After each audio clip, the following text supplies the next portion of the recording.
नमस्कार साथियों, स्वागत है आपके अपने यूट्यूब चैनल में। साथियों, वीडियो श्रृंखला हम बना रहे हैं हिंदी व्याकरण के आधार पर।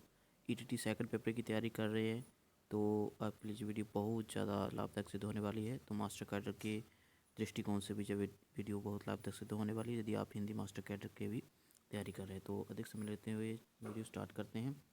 साथियों, हमने 275 प्रश्न हल कर लिए हैं, ठीक है। तो जिसमें से कुछ प्रश्न मास्टर कैडर के भी थे, तो कुल मिलाकर 275 प्रश्न। अभी हम ज़्यादातर वीडियो ईटीटी सेकंड पेपर की तैयारी हेतु बना रहे हैं साथियों। तो इस वीडियो में हम 10 प्रश्न और हल कर देंगे, तो जिससे हमारे प्रश्नों की जो संख्या है वो 285 हो जाएगी, ठीक है। ये आपने ध्यान रखना है। ओके साथियों, तो हमारे पास पहला प्रश्न है, जो अव्यय किसी संज्ञा के बाद आकर उस संज्ञा का संबंध वाक्य के दूसरे शब्द से दिखाते हैं, किसकी परिभाषा है ये परिभाषा किसकी है, ठीक है। तो हमने वीडियो साथी बनाई थी, उसमें हमने सब कुछ करवाया था, ठीक है। तो इसमें जो सही उत्तर है वो है संबंध बोधक ऑप्शन, ठीक है। ऑप्शन हम पढ़ेंगे नहीं बल्कि सही ऑप्शन पर टिक लगवा देंगे तो संबंध बोधक आएगा, ठीक है साथियों। तो जो अभ्यय के आधार पर हमने जो वीडियो बनाई है उसका जो लिंक है साथियों आपको डिस्क्रिप्शन में मिल जाएगा यदि आपने नहीं देखी है। उसमें हमने सभी ये प्रश्न पूछे भी थे, तो अभी उत्तर तो नहीं आए थे हमारे पास, तो मैंने सोचा कि चलो उसके ऊपर ही वीडियो बना देते हैं, ठीक है। हमारे पास जो दूसरा प्रश्न है उसको पढ़ना भी जहाँ पर आवश्यक हो जाता है। 10 प्रश्न पढ़ेंगे साथियों। तो दूसरा प्रश्न है, समुच्चय बोधक जो अव्यय है उसके कितने भेद हैं, ठीक है। तो साथियों बता देते हैं कि समुच्चय बोधक के जो भेद हैं वो माने गए हैं दो, ठीक है। दो वेद माने गए हैं साथियों, ठीक है साथियों। और साथियों ये प्रश्न जो हैं समुच्चय बोधक और संबंध बोधक के आधार पर ही लाया हूँ मैं, ठीक है। अगला प्रश्न पढ़ते हैं। तीसरा प्रश्न है साथियों, यदि आपको लग रहा है कि नए प्रश्न हैं, आपको नहीं पता है इसके उत्तर, तो लिख लीजिएगा। संयोजक, विभाजक, विकल्प सूचक, विरोध दर्शक, परिणाम दर्शक आदि किसके भेद है। बहुत ही इंपॉर्टेंट प्रश्न है साथियों। तो साथियों आपको तो पता ही है कि ये समानीकरण समुच्चय बोधक, ठीक है, उसके भेद हैं। समुच्चय बोधक के दो भेद हैं ना, एक है समानीकरण, दूसरा है व्यधिकरण। तो ये जो भेद है ना, संयोजक, विभाजक, विकल्प सूचक, विरोध दर्शक और परिमाण दर्शक, साथ ही जो भेद आएंगे समानीकरण समुच्चय बोधक के अंदर, ठीक है। अगला प्रश्न साथी देख लेते हैं। चौथा प्रश्न है हमारे पास, मैं स्कूल नहीं आ सका क्योंकि वर्षा हो रही थी। इसमें कौन सा अव्यय है। क्रिया विशेषण है, संबंध बोधक है, समुच्चय बोधक है या विस्मय बोधक। तो साथियों संबंध बोधक और समुच्चय बोधक दोनों ही इसमें मैं बता दिए, दोनों के आधार पर मैं जो वीडियो बना रहा हूँ, तो ये दोनों में से एक उत्तर है जहाँ पर।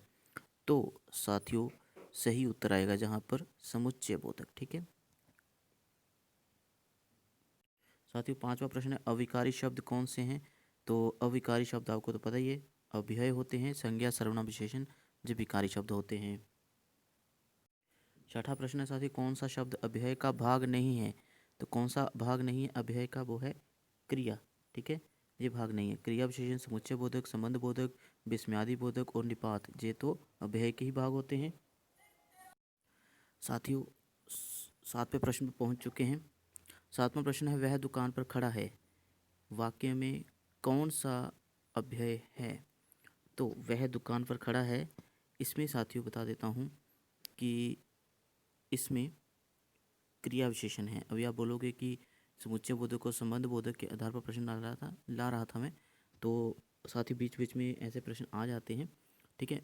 वह दुकान पर खड़ा है, ठीक है। अगर इसके बाद पर के बाद कोई संज्ञा या सर्वनाम का शब्द आता ना, फिर हम कहते कि ये संबंध बोधक है, ठीक है। अभी इसके बाद कोई भी शब्द नहीं आ रहा है, इसलिए ये क्रिया विशेषण वाक्य है, ठीक है। क्रिया विशेषण का भेद है इसमें। आगे साथियों आठवां प्रश्न, इसको देख लेते हैं। राम और लक्ष्मण दोनों भाई थे, राम और लक्ष्मण दोनों भाई थे, तो इसमें विभाजक है ये, और विभाजक किसका भेद था, समुच्चय बोधक का, ठीक है। तो इसलिए समुच्चय बोधक है ये शब्द, तो समुच्चय बोधक भेद हुआ, ठीक है साथियों। नवे प्रश्न पर चलते हैं। 9वां प्रश्न है हमारे पास, कॉपी मिल गई किंतु किताब नहीं मिली। ठीक है, तो ये विरोध दर्शक मूल शब्द है किंतु, तो ज़्यादा गहराई से नहीं, बिल्कुल समझ जाना है आपने। विभाजक का विरोध दर्शक भेद है जहाँ पर, तो जहाँ पर साथियों बता देता हूँ कि जहाँ पर भी समुच्चय बोधक है। यदि आपको समझना है समुच्चय बोधक संबंध बोधक को, तो लिंक आपको डिस्क्रिप्शन में प्रोवाइड करवा दूंगा, आप डिस्क्रिप्शन में से जाकर पूरी की पूरी वीडियो देख सकते हैं। ठीक है, तो अंतिम प्रश्न साथियों ये वाला 10वां, इसका होमवर्क मैं दे रहा हूँ, कमेंट सेक्शन में जाइए और इसके उत्तर को लिख मारिए।